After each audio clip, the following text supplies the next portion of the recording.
আসসালামু আলাইকুম। আজকে চলে আসলাম নারায়ণগঞ্জ জেলার সোনারগাঁয়ে অবস্থিত একটি ঐতিহ্যবাহী প্রাচীন শহর, যা প্রাচীন নগরী নামেও পরিচিত। বড়নগর, খাসনগর, পানামনগর, প্রাচীন সোনারগাঁর এই তিন নগরের মধ্যে পানাম ছিল সবচেয়ে আকর্ষণীয়। এখানে কয়েক শতাব্দী পুরনো অনেক ভবন রয়েছে, যা বাংলার বারো ভূঁইয়াদের ইতিহাসের সাথে সম্পর্কিত। সোনারগাঁর 10 বর্গ কিলোমিটার এলাকা জুড়ে এই নগরী গড়ে ওঠে।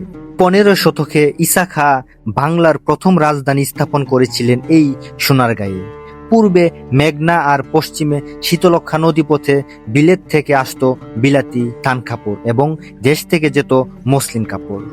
শীতলক্ষ্যা আর মেঘনার ঘাটে প্রতিদিনই বীরতু পালতোলা নৌকা। এই পানাম নগরে টিকে থাকা বাড়িগুলোর মধ্যে 52টি বাড়ি উল্লেখযোগ্য। পানাম সড়কের উত্তর পাশে 31টি আর দক্ষিণ পাশে 21টি বাড়ি রয়েছে। বাড়িগুলোর অধিকাংশই আয়তাকার, উত্তর দক্ষিণে বিস্তৃত, উচ্চতা 1 তলা থেকে 3 তলা পর্যন্ত।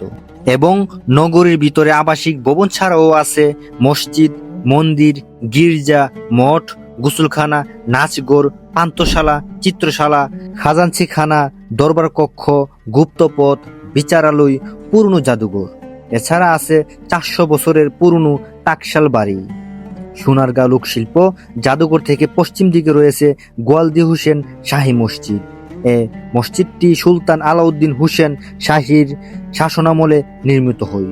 তো গাইস, এবার বিদায় নেওয়ার পালা। চাইলে আপনিও আসতে পারেন এই পৃথিবীর 100টির ধ্বংসপ্রায় ঐতিহাসিক শহরের একটি হলো এই পানাম নগর বা পানাম সিটি।